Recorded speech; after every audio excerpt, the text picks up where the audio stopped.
To Anand Yadav पाठशाला। तो आज क्लास 11th का पॉलिटिकल साइंस का जो दो बुक है, एक पॉलिटिकल थ्योरी, एक इंडियन कॉन्स्टिट्यूशन एट वर्क। तो इंडियन कॉन्स्टिट्यूशन एट वर्क का जो सबसे फर्स्ट चैप्टर है कॉन्स्टिट्यूशन वे एंड हाउ, आज इसको हम डिस्कस करेंगे और जानेंगे कि इस चैप्टर में किस प्रकार से कॉन्स्टिट्यूशन के बारे में बताया गया और वो क्यों इनका ज़रूरी है और कैसे, ये सारे चीज़ों के बारे में जानेंगे। इससे पहले आप इस चैनल पे नए हैं तो इस चैनल को सब्सक्राइब कर दें। यहाँ पे 6 से लेकर क्लास 12 तक ज्योग्राफी और पॉलिटिकल साइंस का video lecture, notes and study material आपको मिलते हैं। और जो पॉलिटिकल साइंस का जो एक और बुक है पॉलिटिकल थ्योरी, उसका भी वीडियो लेक्चर बहुत जल्द ही यूट्यूब पे आपको मिल जाएगा इसी चैनल पे, तो इसीलिए आप इस चैनल को सब्सक्राइब कर लें।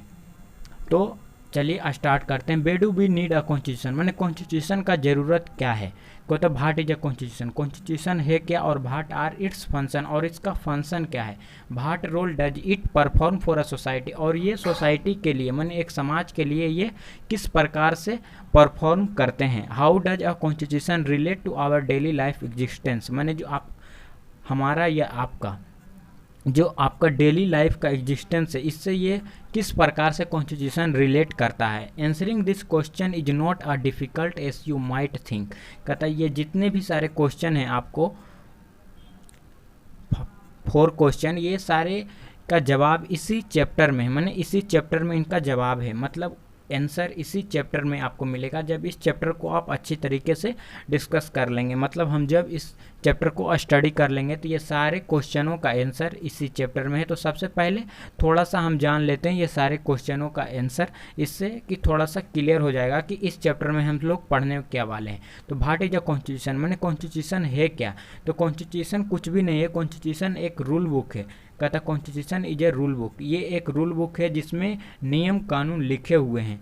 तो किस प्रकार से, एक समझने के लिए एक एग्जाम्पल है कि एक स्कूल है, तो स्कूल में एक प्रोस्पेक्टेड मिलता है, उसको प्रोस्पेक्टेड के नाम से आप नहीं जानते हैं तो एक स्कूल डायरी बोल सकते हैं। स्कूल डायरी में ये होता है कि उसमें पूरा शेड्यूल होता है, ड्रेस किस डे को कौन सा ड्रेस पहनना है, कितनी टाइमिंग पे जाना है, ये सारे चीज़ों मैंने स्कूल के पूरे जानकारी हो जाते हैं। उस स्कूल में कौन कौन से फंक्शन कब होंगे, ये सारे चीज़ें, और भी कौन सा टीचर पढ़ाते हैं, कौन चेयरमैन है, कौन डायरेक्टर हैं, ये सारे चीज़ें उसी प्रकार से कॉन्स्टिट्यूशन है। तो कॉन्स्टिट्यूशन में ये होता है कि वहाँ पे जितने भी रूल, नियम, कानून, पॉलिसी, ये सारे चीज़ों को वहाँ पर क्या होते हैं, रिटेन होते हैं, वही कॉन्स्टिट्यूशन होता है। और भाट आर इट्स फंक्शन, और इसका फंक्शन क्या है। तो फंक्शन है कि एक जो समाज है, माने एक सोसाइटी है, उसको एक अच्छी तरह से चलाना है। क्या करना है, चलाना है, मतलब उसको, जैसे 2 एग्जाम्पल है, एक अपना सोसाइटी कहने का मतलब माने ह्यूमन सोसाइटी, और एक होता है जो एनिमल सोसाइटी। सोसाइटी तो दोनों है लेकिन सोसाइटी में अंतर है। कहता जो एनिमल सोसाइटी, वहाँ पे कोई रूल या रेगुलेशन नहीं है, लेकिन जो अपना सोसाइटी कहने का मतलब जो ह्यूमन सोसाइटी है, ह्यूमन सोसाइटी में रूल रेगुलेशन सारे चीज़ होते हैं। तो ये अंतर होता है, ये किस वजह से वहाँ रूल रेगुलेशन है, तो वहाँ कॉन्स्टिट्यूशन की वजह से, क्योंकि कॉन्स्टिट्यूशन में अवसर रूल और नियम या कानून अवसर हैं, तो उसी प्रकार से ह्यूमन सोसाइटी एग्जिस्ट करते हैं, माने रहते हैं।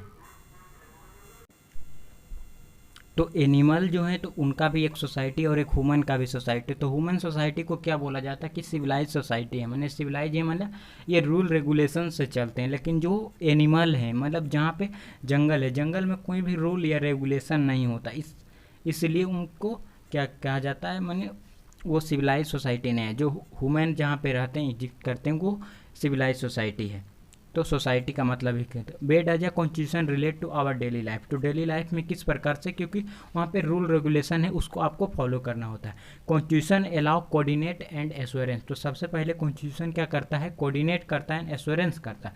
एश्योरेंस का मतलब होता है कि आपको आश्वासन देता है, और कोऑर्डिनेट का मतलब होता है कि समन्वय। समन्वय का मतलब नहीं समझ में आ रहा तो तालमेल या भाईचारा, भाईचारा माने होता फटर्निटी, और एश्योरेंस माने होता है आश्वासन, माने आश्वासन देता है कि जस्टिस होगा। माने कॉन्स्टिट्यूशन ये आश्वासन आप लोगों को देता है कि यहाँ पे जस्टिस होंगे, माने न्याय आपको मिलेंगे। Imagine yourself to be a member of a reasonably large group, Further, imagine that this group has the following characteristic. The member of this group are diverse in various way. कहता जितने आप एक imagine करिए एक ऐसा group है जहाँ पे आप एक मेंबर हैं और वो बहुत लार्ज ग्रुप है, और आप ऐसा भी इमेजिन करिए कि उस ग्रुप का जो कैरेक्टरिस्टिक है, the member of this group are diverse in various way, और जितने भी मेंबर हैं जब वो बहुत ज़्यादा संख्या माने ज़्यादा लोगों का ग्रुप है तो उसमें सारे लोगों का डिफरेंट होगा, रिलीजन अलग होगा, तो वो सारे चीज़ों आगे लिखा हुआ है. They have different religions allegiance, some are Hindu, Muslim, Christian and some perhaps to religion. They are also varied in many different respect, और वो अलग अलग रिस्पेक्ट में भी वो अलग हैं. They are pursue different profession, उनका प्रोफेशन अलग है. कोई टीचर हो सकते हैं, कोई सरकारी जॉब करते हैं, कोई लायर हो सकते हैं, कोई जज हो सकते हैं, कोई डीएम हो सकते हैं, कोई एसपी हो सकते हैं. उनका प्रोफेशन अलग है. दे हैव डिफरेंट एबिलिटी, उनका योग्यता भी अलग हो सकता है. योग्यता कहने का मतलब उनका थिंकिंग जो एबिलिटी है उनका अलग हो सकता है. दे हैव डिफरेंट हॉबी, उनका हॉबी भी अलग हो सकता है. एंड टेस्ट एंड फिल्म देखने का एंड बुक पढ़ने का. Some are rich and some poor, और इस प्रकार से वो कुछ रिच हो सकते हैं माने कुछ अमीर हो सकते हैं और कुछ बहुत ज़्यादा गरीब हो सकते हैं. इसी प्रकार से सबसे पहले एक एग्जाम्पल एक हिस्ट्री का कि ऐसा सबसे पहले इज्यूम किया जाता था कि जो अर्थ है स्टेबल है, और जो सारे जो और भी बॉडी है माने सेलेस्टियल बॉडी है वो उनके अराउंड रिवॉल्व करते हैं. जैसे सन अर्थ के अराउंड रिवॉल्व करते हैं, और मून है, जुपिटर हैं, ये सारी चीज़. लेकिन ऐसा नहीं है. जब गैलीलियो साहब ने बताया इन्वेंशन टेलीस्कोप के किए तो वो बताएं कि सन स्टेबल है, लेकिन जो अदर सेलेस्टियल बॉडी है उनको अराउंड क्या करता है, मूव करता है. तो ये यहाँ से समझ में आया कि उनका जो एबिलिटी है, थिंकिंग है, वो उनका सबका अलग है, और सब अलग अलग पीपल है. वो उनका टेस्ट के आधार पे, हॉबी के आधार पे, प्रोफेशन के आधार पे, ये सारी चीज़ों पे क्या है, अलग हैं. दे आर ओल्ड, और वो क्या हो सकते हैं, बुजुर्ग हो सकते हैं, वो अंग हो सकते हैं, young. Imagine further that member of this group are likely to have dispute over various aspects of life. How much property should one be allowed to own, और ये भी है कि उनके पास कितना प्रॉपर्टी होना चाहिए. should it be compulsory that every child be sent to a school, or should be parent to be allowed to decide. कहता है सारे बच्चों को स्कूल जाना चाहिए या नहीं जाना चाहिए, उनका पेरेंट डिसाइड करते हैं या नहीं करते हैं. How much should is this group spend on safety and security, और सिक्योरिटी पर और सेफ्टी पर वो कितना खर्च होगा, माने पैसा को स्पेंड किया जाएगा.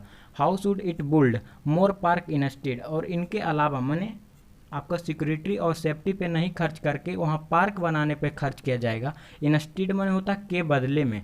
ये आप पिछले क्लास में पढ़े होंगे कि नाउन के स्टेड पे माने नाउन के स्टेड पे प्रोनाउन का यूज किया जाता है. उसी प्रकार इंस्टेड माने होता के बदले में. कहता should the group be allowed to discriminate against some of its member.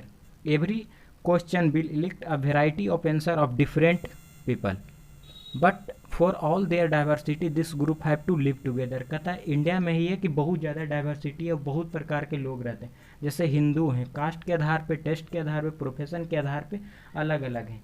उनका एबिलिटी, थिंकिंग का एबिलिटी अलग है, माने उनका सोचने का तरीका अलग है, फिर भी वो एक साथ क्यों रहते हैं. ये आपका क्वेश्चन है कि एक साथ क्यों रहते हैं. तो वो क्वेश्चन इसीलिए है क्योंकि इसीलिए सारे एक साथ रहते हैं क्योंकि यहाँ पे कॉन्स्टिट्यूशन है.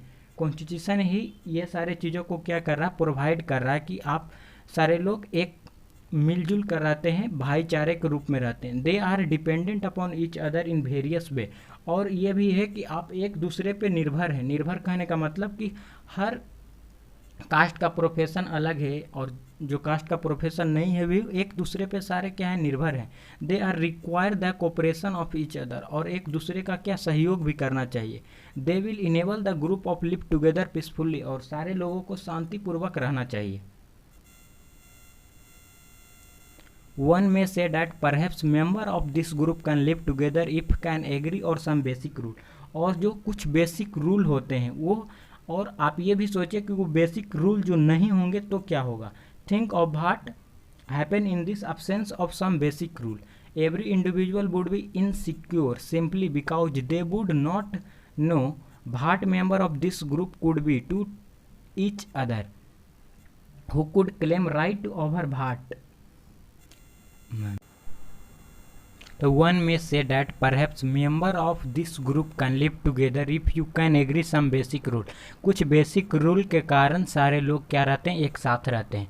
कहता be will the group need certain basic rule. इस जो पीपल का ग्रुप है इनको एक बेसिक रूल का ज़रूरत है। लेकिन आप ये सोचिए कि think of what people would happen in this absence of some basic rule. जब ये बेसिक रूल को भी हटा लिया जाएगा तो कब क्या होगा, तो every individual would be insecure simply. कहता जो सारे इंडिविजुअल में है वो इनसिक्योर फील करेंगे because they would not know what member of this group could B each other. लेकिन वो ये नहीं जानते, क्योंकि वो ये लोग नहीं जानते हैं कि ये जो मेंबर हैं इस ग्रुप का कौन कहना who can claim right over what. कहता एक दूसरे पर क्या करेंगे, क्लेम करेंगे। कहता any group will need some basic rule that publicity promulgated and know to all member of that group to achieve a minimal degree of coordination. कहता है जो पब्लिक प्रोमुलेटेड है इसका मतलब होता है परख्यापित माने प्रख्यात, माने कोई भी जो चीज़ रूल है या रेगुलेशन है वो सिर्फ लिखा हुआ नहीं होना चाहिए, उनको बारे में सारे लोग को जानकारी होना चाहिए। मैंने सारे लोगों को उनके बारे में जानकारी होना चाहिए, मैंने जानना चाहिए, अवेयर होना चाहिए उस चीज़ से। And no all member of that group to achieve a minimum degree of coordination. मैंने उनका कम से कम जो है कम से क्या होना चाहिए, समन्वय होना चाहिए, कम से कम समन्वय होना चाहिए।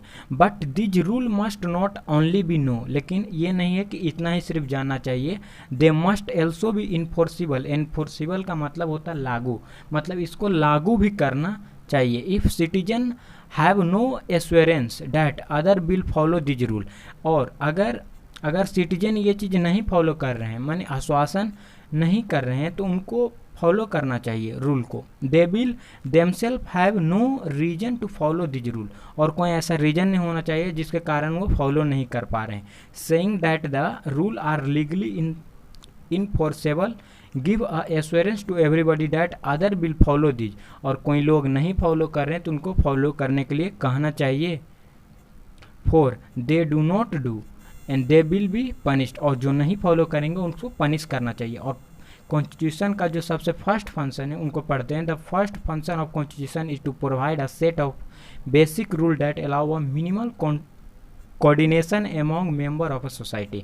जो सबसे फर्स्ट फंक्शन है ये आपको बहुत ज़्यादा इंपॉर्टेंट है, आपका क्वेश्चन लिखने में मैंने राइटिंग में बहुत ज़्यादा इंपॉर्टेंट है। इसको लिए ये तो वर्ड का बहुत ज़्यादा इंपॉर्टेंट, इसको सेम स्टेटमेंट में याद कर लीजिए। The first function of constitution is to provide a set of basic rule. जो सबसे फर्स्ट फंक्शन है यहाँ पर क्या होना चाहिए, आपको प्रोवाइड करना चाहिए सम बेसिक रूल, कुछ बेसिक रूल और अलाउ उसके साथ minimal coordination among the member of society. और जो सोसाइटी के मेंबर हैं उनको एक मिनिमम सोसाइटी होना चाहिए। अब स्पेसिफिकेशन ऑफ डिसीजन मेकिंग, माने डिसीजन मेकिंग में क्या स्पेसिफिकेशन है। A constitution is a body of fundamental principle according to which a state of constitute और गवर्न। कहता जो कॉन्स्टिट्यूशन है ये एक बॉडी है फंडामेंटल प्रिंसिपल के according to a state constitute और गवर्न। और ये गवर्न किया जाता है और कॉन्स्टिट्यूट किया जाता है। But what should these fundamental rule भी। कहता जो फंडामेंटल रूल है उनको and what make them fundamental. और इसको हम फंडामेंटल को करेंगे क्या, well the first question you will have the decide to get decide and the law governing the society should be. और कौन इस सोसाइटी को रूल कर रहे हैं, तो सबसे पहले आप ये समझ लीजिए रूल। और जो रूल है इनको डिसाइड कौन करेंगे, तो जैसे आप कोई कह रहे हैं कि हमको एक्स ग्रुप है और कोई वाई ग्रुप है, यहाँ पर लिखा यू में बांट। आप अगर चाहते हैं कि एक्स ग्रुप लेकिन अदर में बांट वाई ग्रुप, कोई वाई ग्रुप को चाहते हैं और कोई एक्स ग्रुप को चाहते हैं, तो how do we decide those rule और प्रेफरेंस शुड बी गवर्नेंस। लेकिन ये कैसे डिसाइड किया जाएगा कि कौन अच्छा है, माने कौन कैसे किस प्रकार से अच्छे हैं और किन को चूज किया जाना चाहिए। तो you may think the rule you want every one to live by are the best but other think their ruler are best. लेकिन आप चाहते हैं कि जो हम जो चूज कर रहे हैं ये बेस्ट है, मान एक्स हम चूज कर रहे हैं तो एक्स बेस्ट है, लेकिन कोई अदर बाई चूज कर रहा है तो वो बाई बेस्ट है उनके थिंकिंग के आधार पे। तो how do we resolve this dispute लो, तो इस डिस्प्यूट को आप किस प्रकार से रिजॉल्व करेंगे, तो सो B So even before you decide what rule should govern this group, you have to decide who get to decide. माने किस प्रकार से डिसाइड किया जाएगा, तो ये सारी चीज़ों का जवाब इसी चैप्टर में है। तो आप लगातार इस वीडियो को बने रहिए और इस वीडियो को आप सीक्वेंस वाइज देखिए।